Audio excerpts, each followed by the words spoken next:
Hello, my name is Jesan Sorrells, and this is the Leadership Lessons from the Great Books podcast, episode number 38, with our two books today, the Civil War Memoirs of Ulysses S. Grant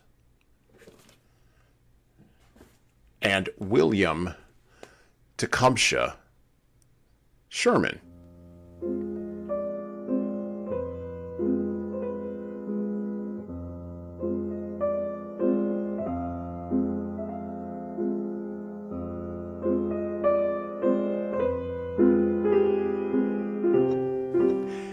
And I read directly from the Civil War Memoirs of Grant and Sherman. We start with Grant, and we're going to kind of flip-flop back and forth with both of these men these days. And so I'll identify what's Grant and what's Sherman as I'm reading our selections. So from the personal memoirs of Ulysses S. Grant, and I quote, "Man proposes and God disposes. There are but few important events in the affairs of men brought about by their own choice. Although frequently urged by my friends to write my memoirs, I had determined to never do so, nor to write anything for publication. At the age of nearly 62, I received an injury from a fall which confined me closely to the house, while it did not apparently affect my general health. This made study a pleasant pastime. Shortly after, the rascality of a business partner developed itself by the announcement of a failure. This was followed soon after by universal depression of all securities, which seemed to threaten the extinction of a good part of the income still retained, and for which I am indebted to the kindly act of friends. At this juncture, the editor of the Century magazine asked me to write a few articles for him. I consented for the money it gave me, for at that moment I was living upon borrowed money. The work I found congenial, and I determined to continue it. The event is an important one for me, for good or evil. I hope for the former. In preparing these volumes for the public, I have entered upon the task with the sincere desire to avoid doing injustice to anyone, whether on the national or Confederate side, other than the unavoidable injustice of not making mention often where special mention is due. There must be many errors of omission in this work, because the subject is too large to be treated of it in 2 volumes in such a way as to do justice to all the officers and men engaged. There were thousands of instances during the rebellion of individual, company, regimental, and brigade deeds of heroism which deserve special mention and are not here alluded to. The troops engaged in them will have to look to the detailed reports of their individual commanders for the full history of those deeds. The first volume, as well as a portion of the second, was written before I had reason to suppose I was in critical condition of health. Later I was reduced almost to the point of death, and it became impossible for me to attend to anything for weeks. I have, however, somewhat regained my strength, and am able often to devote as many hours a day as a person should devote to such work. I would have more hope of satisfying the expectation of the public if I could have allowed myself more time. I have used my best efforts with the aid of my eldest son, F.D. Grant, assisted by his brothers, to verify from the records every statement of fact given. The comments are my own and show how I saw the matters treated, of whether others saw them in the same light or not. With these remarks, I present these volumes to the public, asking no favor but hoping they will meet with the approval of the reader. U.S. Grant, Mount McGregor, New York, July 1, 1885. And now switching to William T. Sherman, from his own introduction to his own memoirs, Volume 1 and 2, and I quote, "Another 10 years have passed since I ventured to publish my memoirs, and being once more at leisure, I have revised them in the light of the many criticisms, public and private. My habit has been to note in pencil the suggestion of critics and to examine the substance of their differences, for critics must differ from the author to manifest their superiority. Where I have found material error, I have corrected, and I have added 2 chapters, one at the beginning, another at the end, both of the most general character, and an appendix. I wish my friends and enemies to understand that I disclaim the character of a historian, but assume to be a witness on the stand before the great tribunal of history, to assist some future Napier, Allison, or Hume to comprehend the feelings and thoughts of the actors in the grand conflicts of the recent past, and thereby to lessen his labors and compilation necessary for the future benefit of mankind. In this free country, every man is at perfect liberty to publish his own thoughts and impressions, and any witness who may differ from me should publish his own version of facts in the truthful narration of which he is interested. I am publishing my own memoirs, not theirs, and we all know that no three honest witnesses of a simple brawl can agree on all the details. How much more likely will be the difference in a great battle covering a vast space of broken ground when each division, brigade, regiment, and even company naturally and honestly believes that it was the focus of the whole affair. Each of them won the battle, none ever lost. That was the fate of the old man who unhappily commanded. In this edition, I give the best maps which I believe to have ever been prepared, compiled by General O.M. Poe from personal knowledge and official surveys, in what I chiefly aim to establish is the true cause of the results which are already known to the whole world. And it may be a relief to many to know that I shall publish no other, but, like the player at cards, will stand. Not that I have accomplished perfection, but because I can do no better with the cards in hand. Of omissions there are plenty, but of willful perversions of facts, none. In the preface to the first edition, in 1875, I used these words, and I quote, "Nearly 10 years have passed since the close of the Civil War in America, and yet no satisfactory history thereof is accessible to the public. Nor should any be attempted until the government has published and placed within the reach of students the abundant materials that are buried in the War Department at Washington. These are in the process of compilation, but at the rate of progress for the past 10 years, it is probable that a new century will come before they are published and circulated, with full indexes to enable the historian to make a judicious selection of the materials." Close quote. Another decade has passed, and I am in possession of all these publications, my last being volume 11, Part 3, Series 1, the last date of which is August 30th, 1862. I am afraid that if I assume again the character of prophet, I must extend the time deep into the next century, and pray, meanwhile, that the official records of the war, Union and Confederate, may approach completion before the quote-unquote next war, or rather that we as a people may be spared another war until the last one is officially recorded.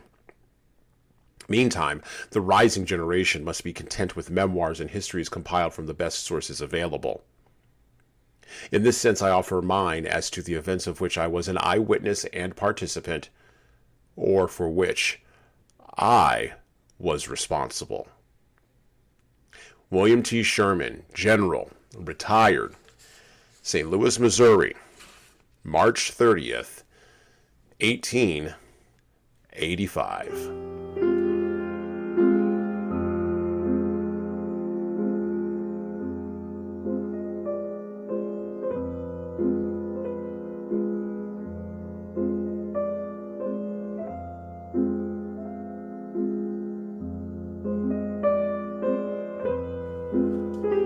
Robert E. Lee and Stonewall Jackson, and Ulysses S. Grant and William T. Sherman.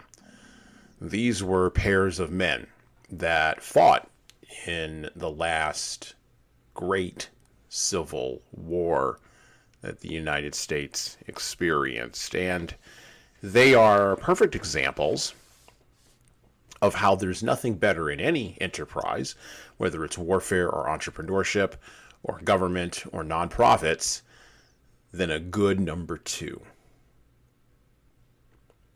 And every leader needs a good number two. If you're listening to me internationally and you know very little about America, the United States of America, or about our history on this continent, this podcast today is probably not going to help you. However, I encourage you to go Google or look on Wikipedia the details of the American Civil War, fought 1860 to 1865. Today we're going to focus on Grant and Sherman And specifically, we're going to narrow in, not necessarily on their relationship on the battlefield at a broad level, but we're going to narrow in on their relationship at one specific battle, the Battle of Shiloh, which occurred in 1862. The men who fought in the American Civil War came from backgrounds that were predominantly rural, in a way that many of us who have been raised in gentler, more civilized, and more technological times can barely imagine. Grant would ride his horse as a teenager and a young child, well over 40 miles to visit friends in other towns in Ohio and in northern Kentucky. And Sherman, who was one of 10 children, would regularly work carpentry jobs and canal digging, beginning at the tender age of 12. These men came from hard times and hard backgrounds, or hard as defined by our modern era, and these two men, as a result of those backgrounds and their experiences at West Point and in the Mexican War, yes, that's right, if you're not aware, the United States fought a war against Mexico in I believe it was the 1840s, and people will correct me on that, but in the 1840s, and acquired California, acquired New Mexico, Arizona, Nevada, Colorado, Utah, and of course, the great state of Texas, which, by the way, for a time was its own country. These men represented at the time the best that American generalship could produce in their own era, and they were also personally deeply flawed, suffering from all of the maladies that we believe unique to our own modern age: depression, anxiety, alcoholism, intemperance of mood, and on and on and on. By the time they met, the war had actually been carried on for a little while, and President Lincoln, tired of George B. McClellan's dithering with the Army of the Potomac, had to make a decision about Grant, the man of the West, and whether or not he could be trusted with command of the entire Union Army. Now, following Grant's two-day battle at Shiloh in 1862, which resulted in the combined casualties of both Union and Confederate forces of 23,746 individuals, well, Alexander McClure, journalist, historian, and politician of Philadelphia, talked about the criticism that Lincoln received after the two-day battle at Shiloh, where, and we'll talk about this today, the Union troops were caught almost entirely, completely by surprise. And so were Grant and Sherman. McClure records the critique that Lincoln received in his own memoirs of the Civil War. And I quote directly from Alexander McClure: "I appeal to Lincoln for his own sake to remove Grant at once. And in giving my reason for it, I simply voiced the admittedly overwhelming protest from the loyal people of the land against Grant's continuance in command. I could form no judgment during the conversation as to what effect my arguments had upon him," meaning Lincoln, "beyond the fact that he was greatly distressed at this new complication. When I said everything that could be said from my standpoint, we lapsed into silence." Lincoln remained silent for what seemed a very long time. He then gathered himself up in his chair and said in a tone of earnestness that I shall never forget, "I can't spare this man. He fights." Close quote. Sherman, for his part, upon meeting Grant about a year and a half before, said, and I quote, "I am a damned sight smarter than Grant. I know a great deal more about war, military history, strategy, and grand tactics than he does. I know more about organization, supply, and administration, and about everything else than he does. but I'll tell you where he beats me and where he beats the world. He don't care a damn for what the enemy does out of his sight, but it scares the hell out of me." Close quote. That ability to not really care about what the other guy is doing gave Grant a tactical advantage, as a matter of fact, and I don't have this included in my notes. There's an anecdote I remember reading many years ago about Ulysses S. Grant.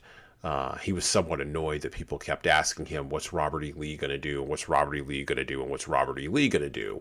And he responded in his probably taciturn manner, "I'm going to let Lee worry about what Lee's going to do, and I'm going to worry about what I'm going to do." That sums up Ulysses S. Grant, and this is not an uncommon thing to note about him. Was he an alcoholic? Yes. Was he a failed businessman? Yes. Was he a failed farmer? Absolutely. Was his marriage constantly on the edge of financial failure? Yes.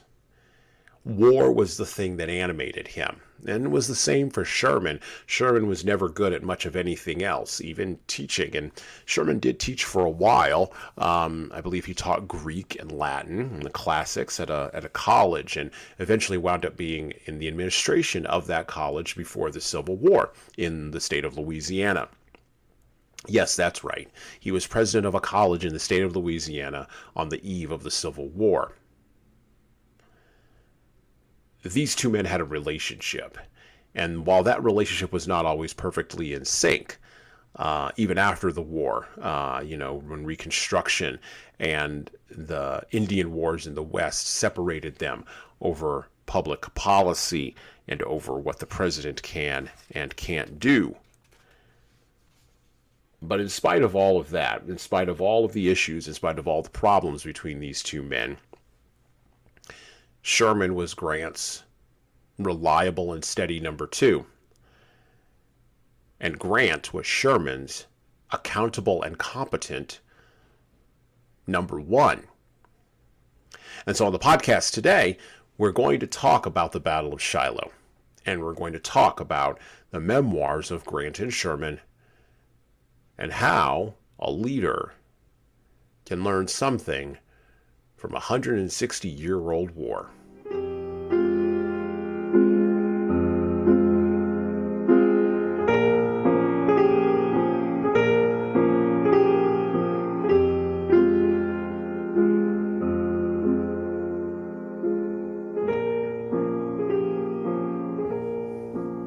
Back to the Civil War memoirs of Grant and Sherman by Ulysses S. Grant and William Tecumseh Sherman. We're going to read a long selection here from Grant about what occurred during the run-up to the Battle of Shiloh. And then we're going to follow that with Sherman's impressions of the run-up to the Battle of Shiloh. Now, just for your reference, the Battle of Shiloh occurred on April 6th. Yes, it was April 6th. Yeah, April 6th. Just checking my notes here. April 6th to April 8th, 1862. Right in a little town in Tennessee, and this little town sits at an interesting spot. And by the way, Shiloh means peace in Hebrew. It sits at an interesting spot there on the river, and it's a choke point for getting into deeper parts of the South or for advancing out of the South and moving west. Now, at the time in American history, the West wasn't what we think of the West as being today. The conception of the myth of the West was still there.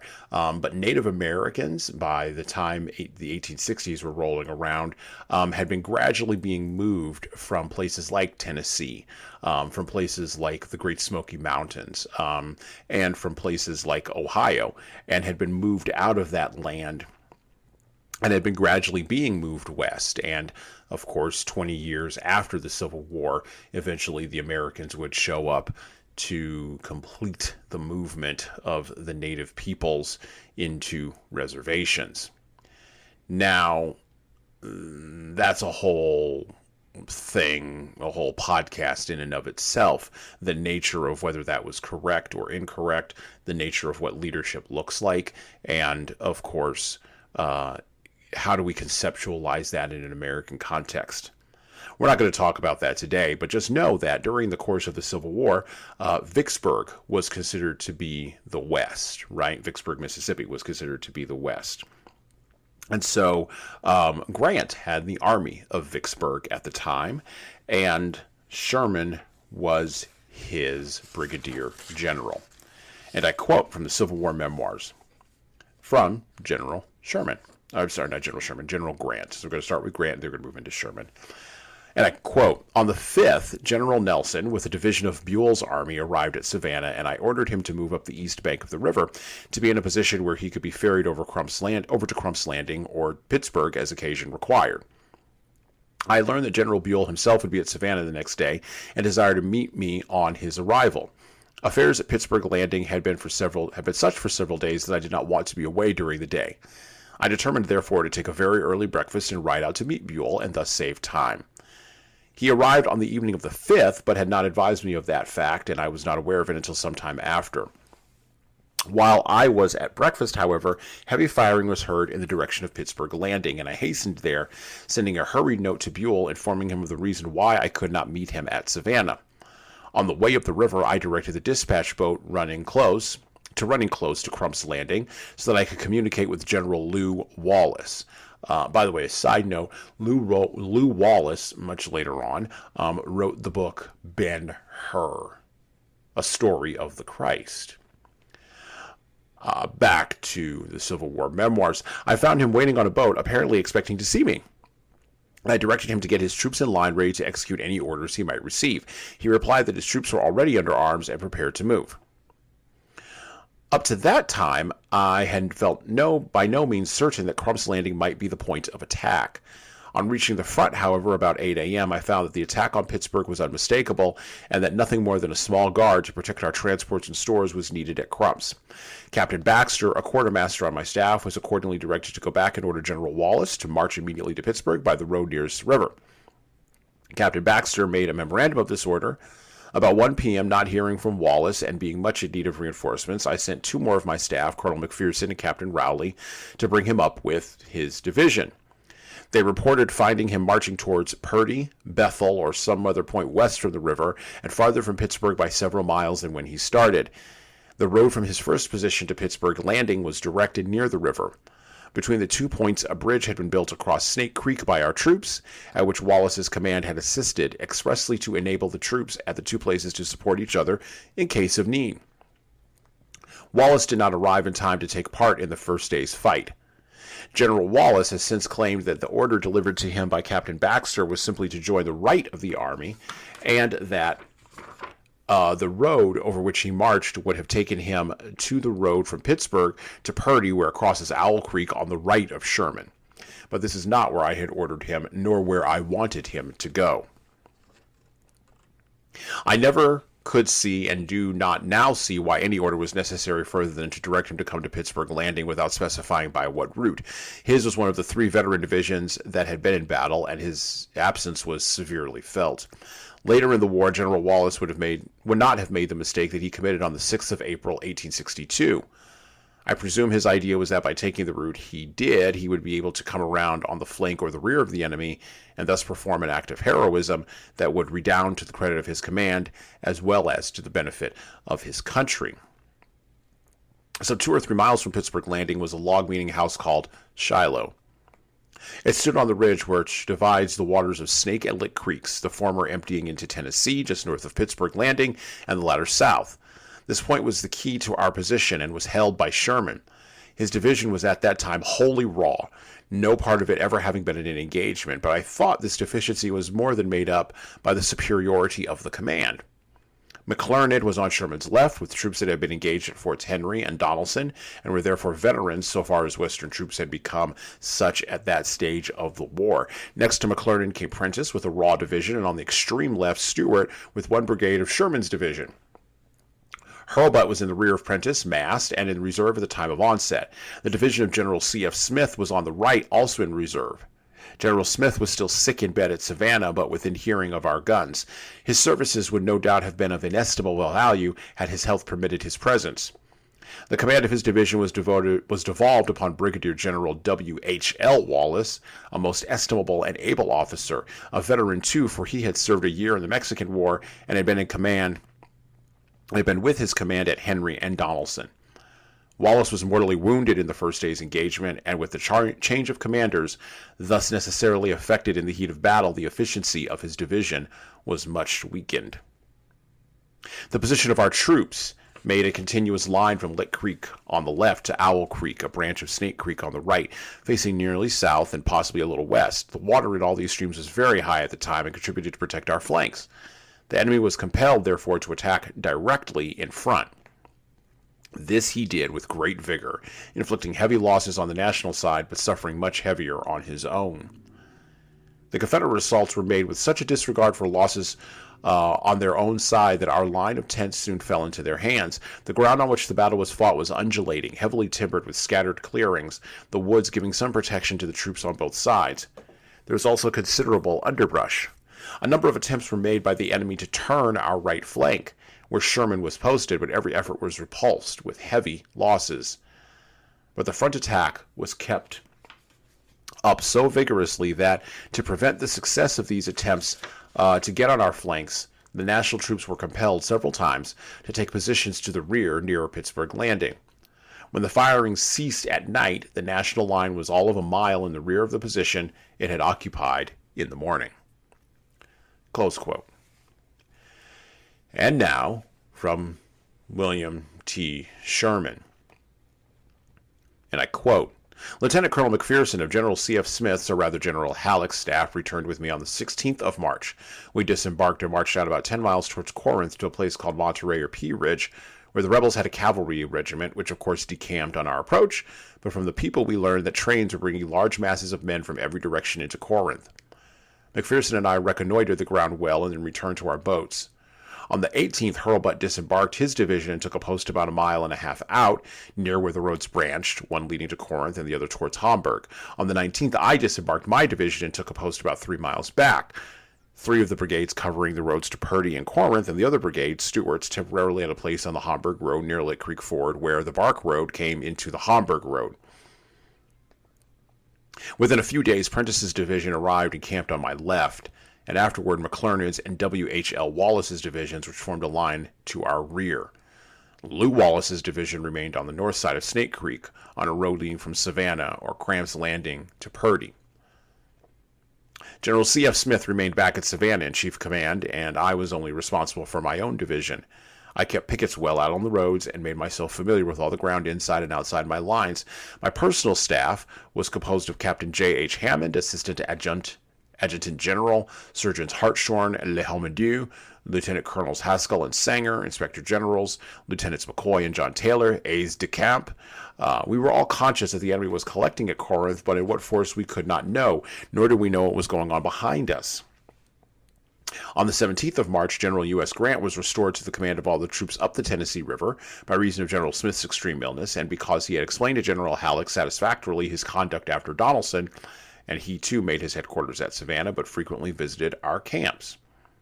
I always acted on the supposition that we were an invading army, that our purpose was to move forward in force, make a lodgment on the Memphis and Charleston road, and thus repeat the grand tactics of Fort Donelson by separating the rebels in the interior from those at Memphis and on the Mississippi River.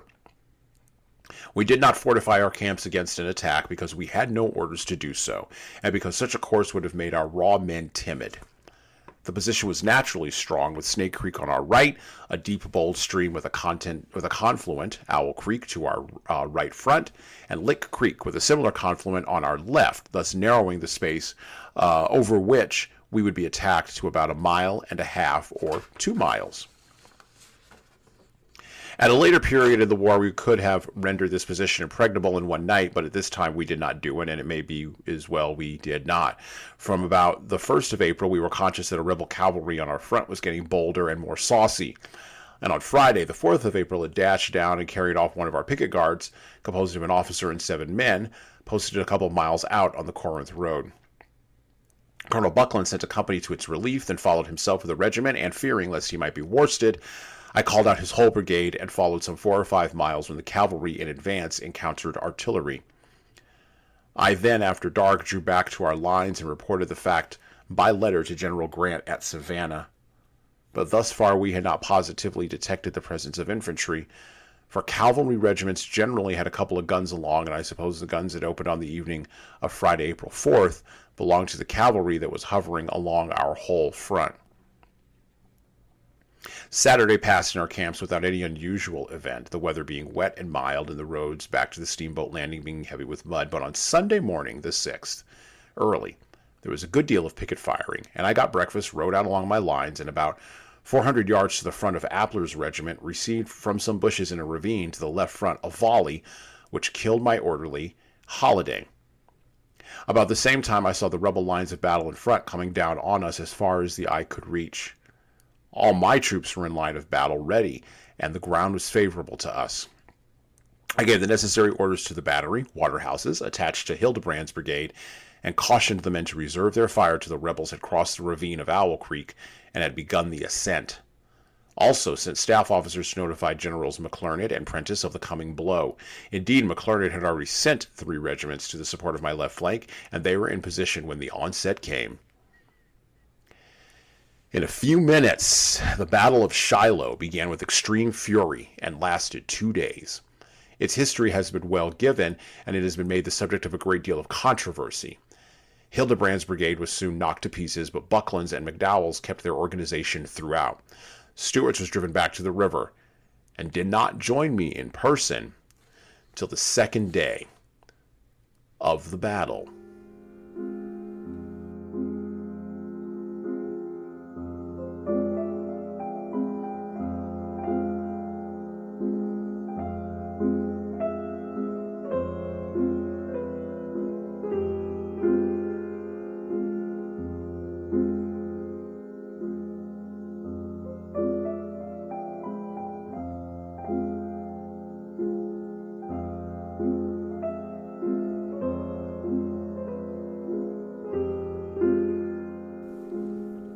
That was a long piece there, but I wanted to set up the Battle of Shiloh. And if you go look at a map, and we will have a link in the show notes to Civil War history site where you can go look at the map of the Battle of Shiloh, and you can see sort of how pinched the National or the Union troops were, and then how the Confederates advanced in order to take their position. You realize from looking at the Battle of Shiloh, and again, this is an example of Grant and Sherman maybe not necessarily working as a team directly as they would much later, with Sherman's march to the sea. I shouldn't say much later, much more intentionally later, as they would in Sherman's march to the sea and some other events that occurred that hastened the end of the Civil War. This is an example of 2 men who exhibited 2 different types of thinking. Now, these men were talented, they were conscientious, they were sober, they were analytical, and they were even well prepared. And they still made all the wrong decisions at the Battle of Shiloh. Now, the thing about warfare is this: you can make wrong decisions all day, but if your enemy makes more wrong decisions than you do, you win. And that's how a lot of things work in life, actually. But in our post-Darwinian scientific age, we struggle with the notion that leaders, with all of the information that they have at their disposal, can be wrong when making decisions that they believe to be the right ones. Instead, when they make those wrong decisions, we castigate them and we Monday morning quarterback. Well, the reason why they're making those wrong decisions, I don't know what the psychological term is. I'm sure there is a psychological bias there, some sort of dissonance there. But the reason why, at an intellectual level, they're making these wrong decisions is because Well, there's a dichotomy that exists at the intersection between tactical thinking and strategic vision. So if you want to think about it this way, use this example. Tactical thinking is what gets you up in the morning to brush your teeth and let the dog outside. But strategic thinking is what helps you align your whole day with the practical set of goals and a vision of where you want your day to end up. Most people, not most leaders, most people in general struggle with day-to-day decision making, wrapped up as they often are in either overestimating the impact of their tactical decisions, thus giving them strategic weight, and then underestimating their overall strategic vision, and thus reducing what might be laudable goals for the day to the level of nothing more than a meaningless speck. The Battle of Shiloh is an example of such a disconnect. Grant and Sherman both understood the basic tactical moment of Shiloh, which was to win the battle, right? To drive back the Confederate troops, to hold that position and to inflict damage. But the practical execution of the battle, the ferocity of the Confederate soldiers, as Sherman wrote, they were saucy, right? The sauciness of the Confederate soldiers, the nature of the fog of war type of decision making that occurred during the battle, all of that culminated in, and it served to shift the strategic focus of both Grant and Sherman over subsequent years away from merely beating the South honorably in battle, which, by the way, everybody up until 1862 in the North believed that this was just going to kind of be a pat-on-the-back gentleman's war.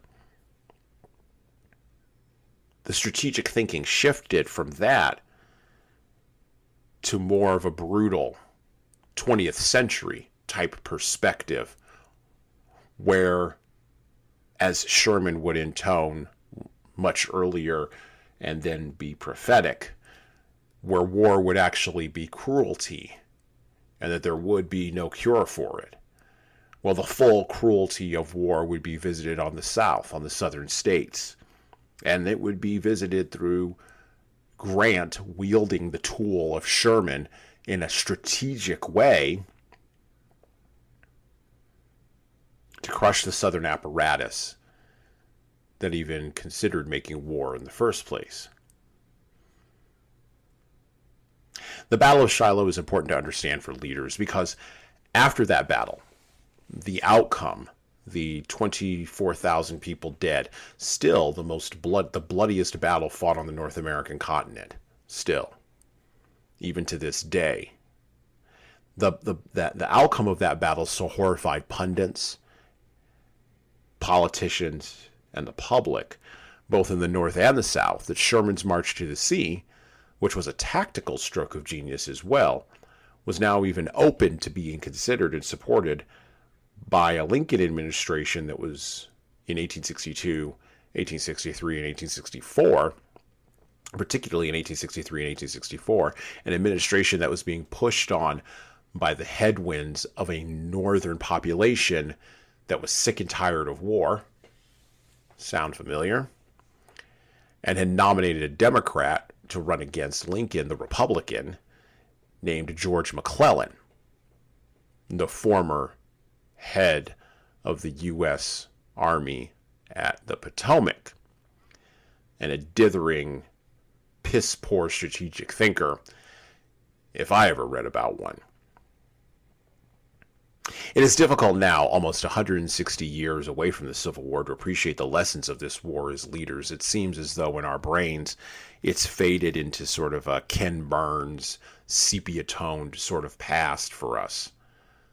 But the Civil War, honestly, was a proto-example of what would later happen in the European wars of World War I and what would happen to the Americans much later on in the black and white and increasingly colorized World War II. Leaders need to take from the Civil War some strong lessons, particularly from the Battle of Shiloh. Strong lessons about having a good number two. Strong lessons about humility in the face of decision making. And of course, strong lessons about tactical and strategic thinking, because very little has changed in the deceitful dark heart of man that even serves to deceive the mind of man himself.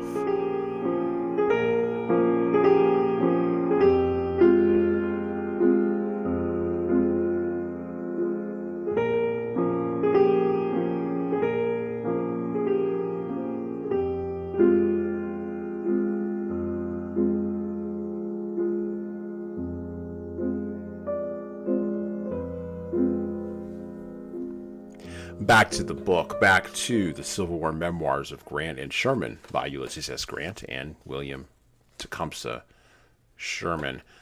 By the way, here's an interesting side note.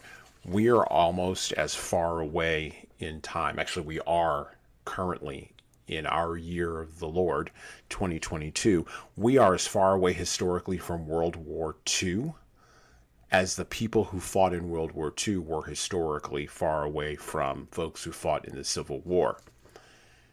And for folks who fought in World War II, the Civil War seemed ancient black and white history. Just like for us, the folks who fought in World War II now seem like ancient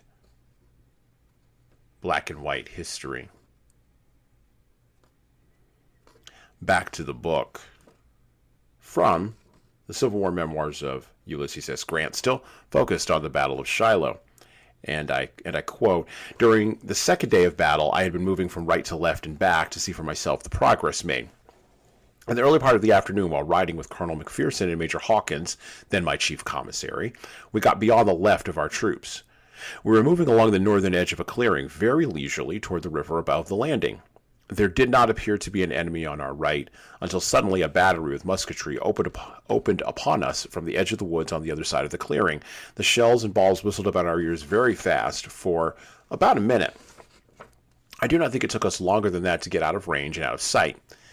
In the sudden start we made, Major Hawkins lost his hat. He did not stop to pick it up. When we arrived at a perfectly safe position, we halted to take an account of damages. McPherson's horse was panting as if ready to drop. On examination, it was found that a ball had struck him forward of the flank just back of the saddle and had gone entirely through. In a few minutes, the poor beast dropped dead. He had given no sign of injury until we came to a stop. A ball had struck the metal scabbard of my sword just below the hilt and broken it nearly off. Before the battle was over, it had broken off entirely. There were 3 of us. One had lost a horse, killed, one a hat, and one a sword scabbard. All were thankful it was no worse."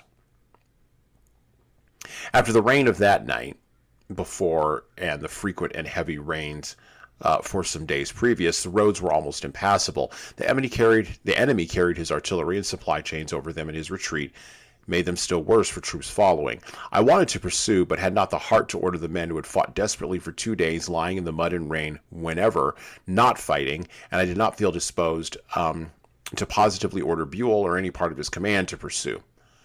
Although the senior in rank at the time, I had only been so a few weeks.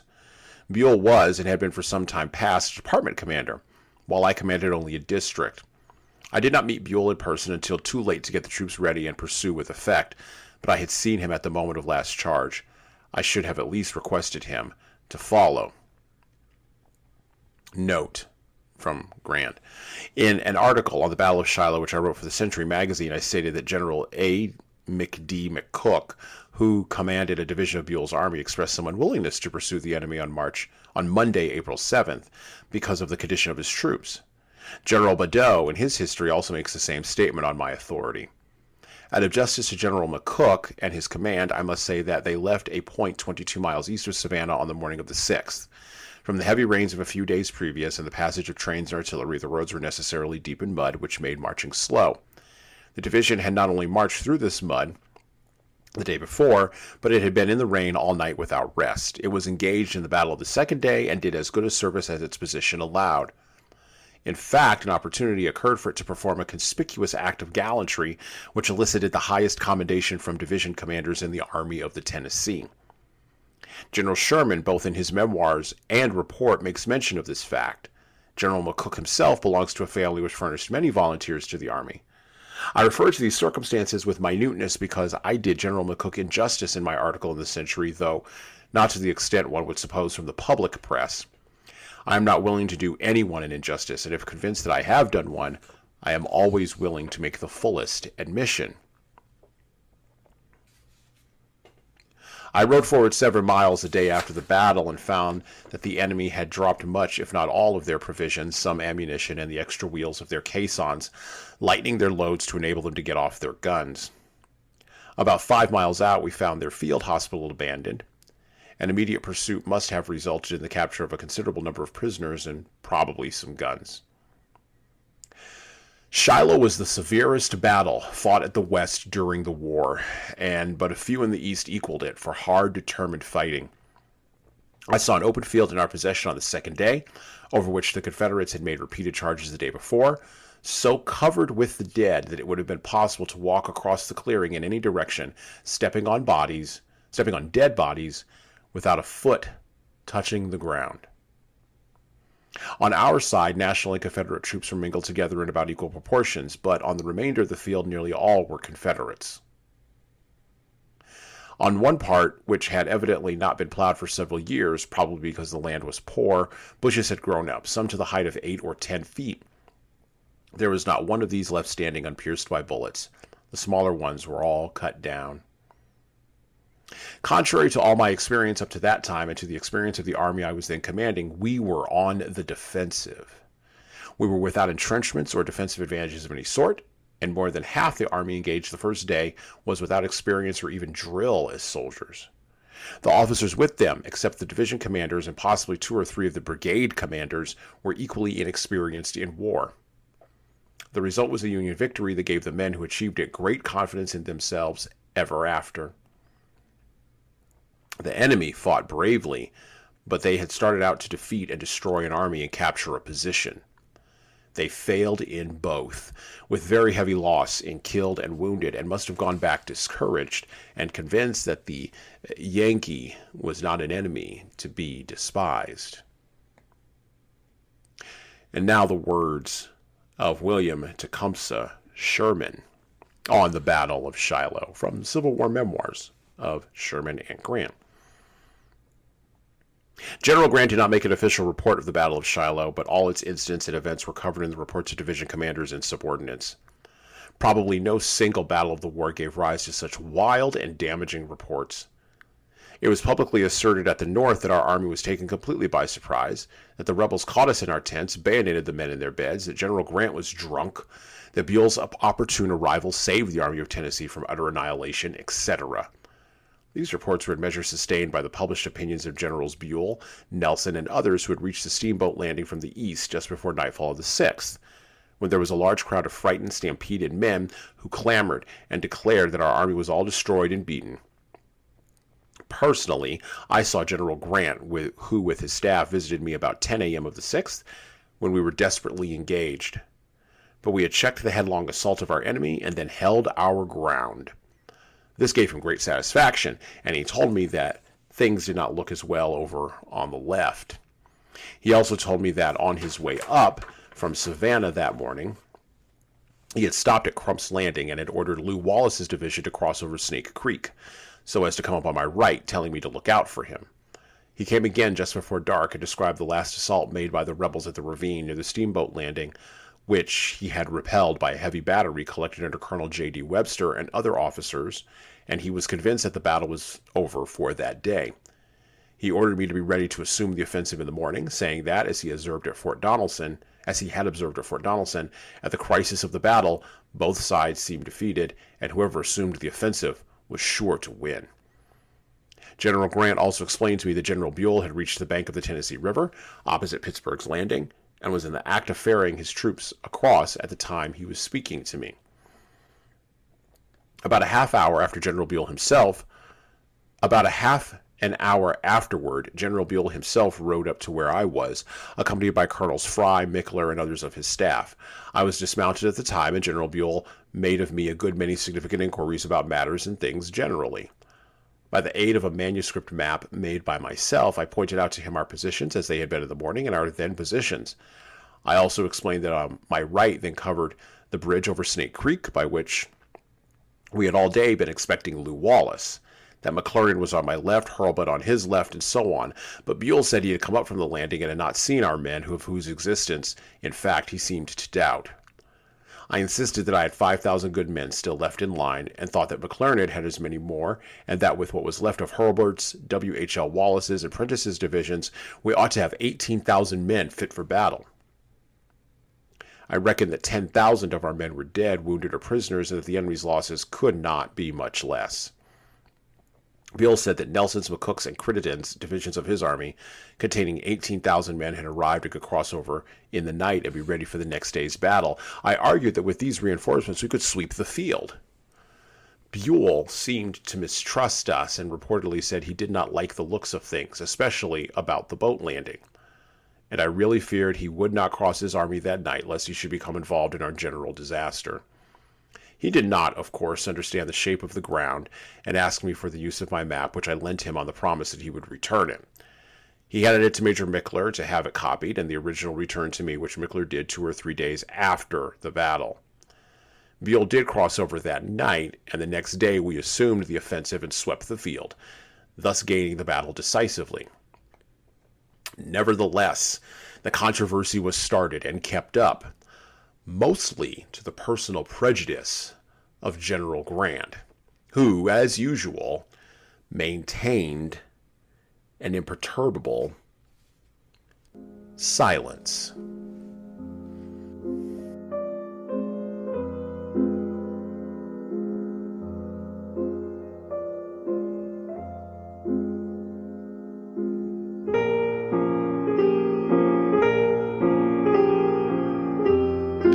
Sometimes it's better, Pache Sherman, sometimes it's better just to shut up.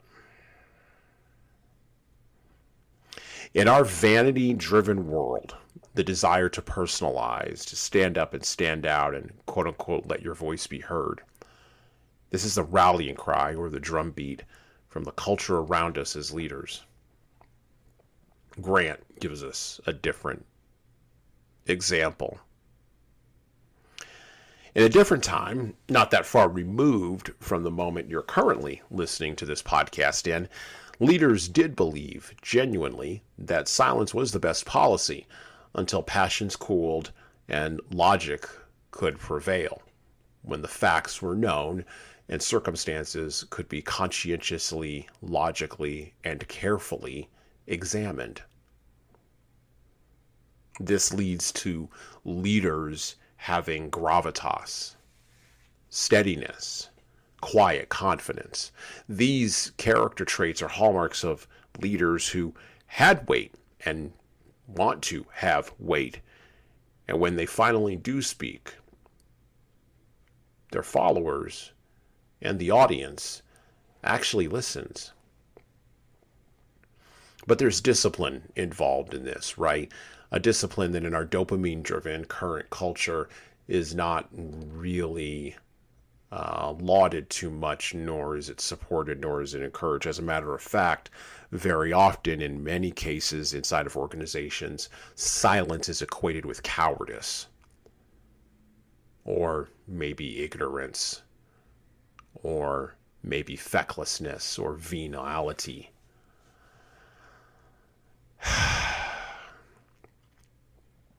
This is a bad take. The discipline to be quiet and keep your powder dry, to avoid the instant hot take on the first report of bad news, whether it's public bad news or private bad news, and to have the talent differentiate between the history and the moment. These are the hallmarks of a leader who has absorbed all the old lessons of the 19th century generals, like Grant and Sherman. Heck, the guy we didn't talk about today, the guy who haunts both Grant and Sherman and stands head and shoulders above every other general in the Civil War, a guy you may know, Robert E. Lee. Well, he left the battlefield on the battlefield after he was done with the war and said very little about much of anything. Silence is not complicity. Silence is not venality. If you're a leader, silence is not violence. Silence is not compliance. Silence is the appropriate, very often, move when the question is, what else needs to be said? Or does everyone here need to be heard from? Or what can we actually learn from shutting up? Leaders know when to shut up.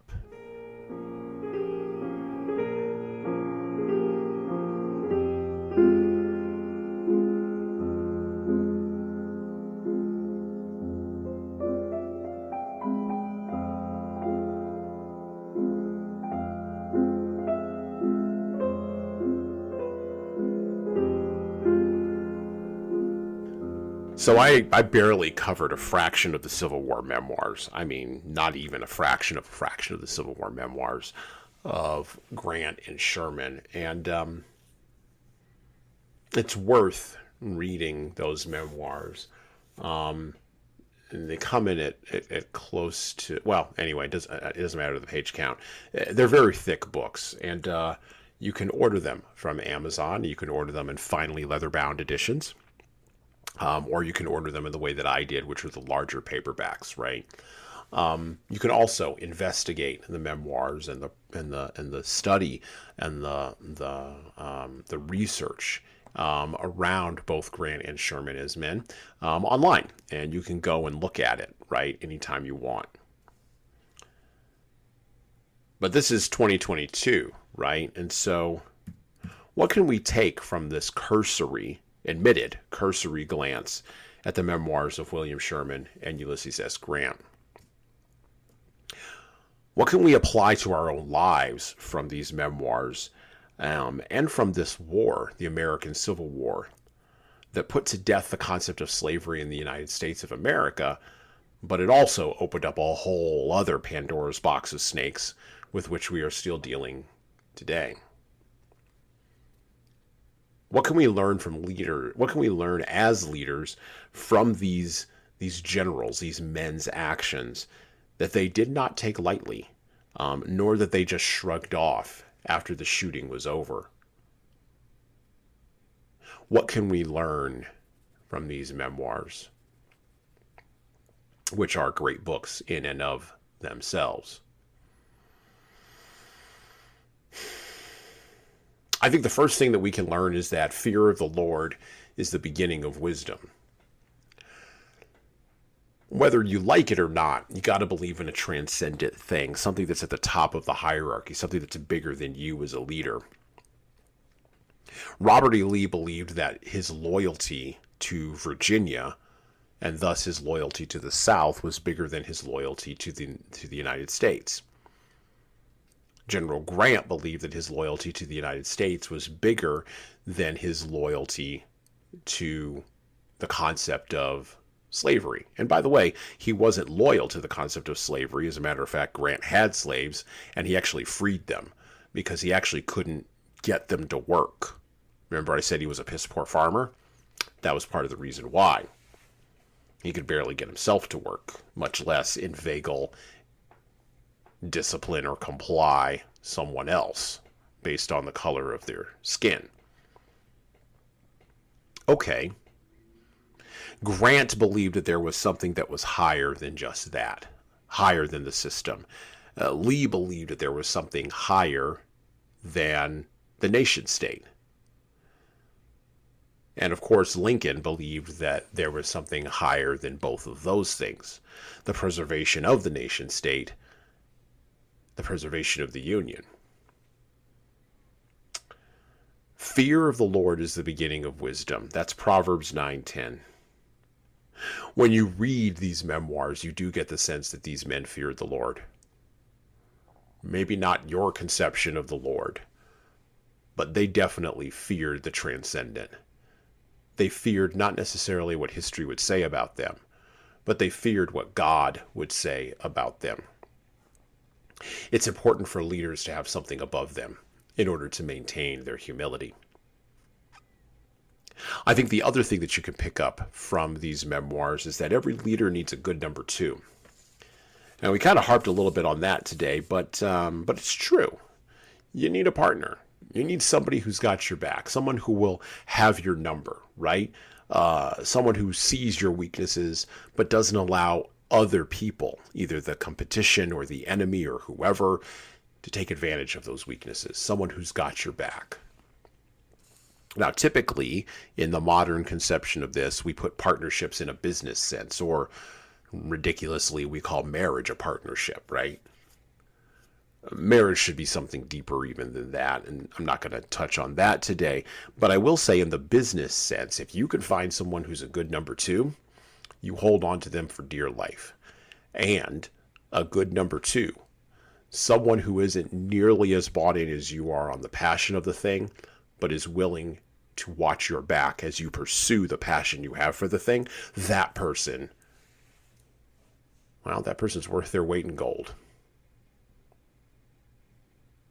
Point number 3, intentional leaders know that tactical thinking is rare, but there's historically been an even shorter supply of strategic vision.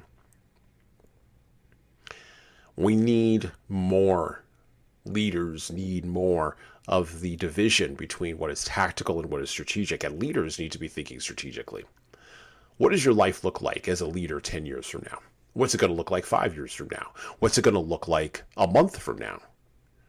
By the way, the month, that's tactical. The year, now you're getting closer to strategic. 10 years, though, that's strategic thinking. Where do you want to be? What's the strategy? What's the goal? What's the outcome?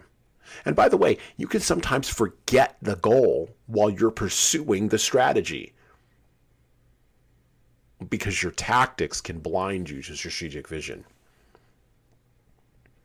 Intentional tactical thinking is rare, but for leaders, strategic vision has always been an even shorter supply. Finally, I think we get from Grant and Sherman that leaders maintain an imperturbable, to paraphrase from Sherman, silence. This is something that I've been trying to get across to my children for many years. Everything doesn't have to be commented on immediately or even all of the time. Some things can just be, and that's okay. We don't need a hot take. We don't need a constant stream of commentary. And the irony of me being on a podcast saying this is not lost on me. Sometimes silence is golden, though. But knowing when to be silent and when to speak, knowing how much to say and what the words are, knowing how to make those words land and when to launch them and when to hold them back. Well, this is the reason why Grant wrote his memoirs when he did, and it's also the reason why Sherman revised his memoirs. Taking in a critique from others, really thinking it through, taking time for it to sink in, and then reacting or responding. Well, all of those things are signs of a mature leader.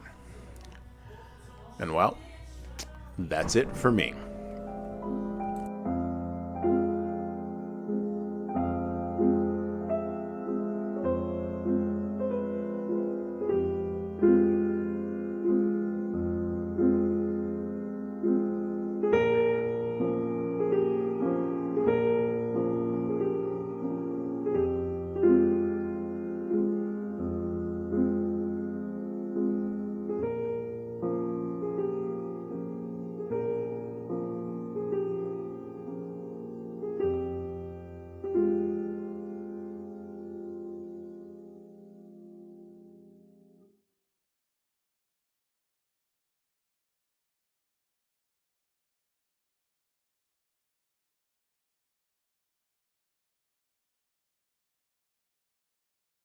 Listen and subscribe to the Leadership Lessons from the Great Books podcast on all the major podcast players that you listen to podcasts on, including iTunes, Stitcher, Google Podcasts, and even Spotify. And please leave a 5-star review if you like the show. We need those reviews to grow, and it's the easiest way to make sure that this show gets into the ears of the leaders who need to hear it. And of course, tell all your friends. If you want to get started on the leadership path, HSCT Publishing's products and services can help your team do that. Check out our training webinars, coaching services, and more at leadershiptoolbox.us. We also have a video-based subscription service, that's software as a service, that can help your team become better at the individual level. 60 modules and over 100 hours of video and written content for you at leadingkeys.com. That's leadingkeys.com. We've also got books that will help you and your team grow. Pick up a copy today of My Boss Doesn't Care, 100 Essays on Disrupting Your Workplace by Disrupting Your Boss, and subscribe to the Little Red podcast I launched earlier this year with the same name as that Little Red book. My most recent book is 12 Rules for Leaders, The Foundation of Intentional Leadership, co-written with contributions from Bradley Madigan. This is the book for right now that was written for leaders right now. Pick up a copy by heading over to 12rulesleadersbook.com/now. That's 12rulesleadersbook.com/now. You pay for shipping, and you'll get a copy of my second book as well. Finally, you can get all these books in paperback, hardcover, or as ebooks on Amazon, Barnes & Noble, Kobo, and any other place online you order books. Finally, HSCT Publishing is on YouTube. Like and subscribe to the video version of the Leadership Lessons for the Great Books podcast on the HSCT Publishing channel on YouTube. Just search for HSCT Publishing and hit the subscribe button. You'll get our weekly video updates, which is the video version of this podcast. And, of course, you're going to want to subscribe to my other podcast. That's right, I do more than one.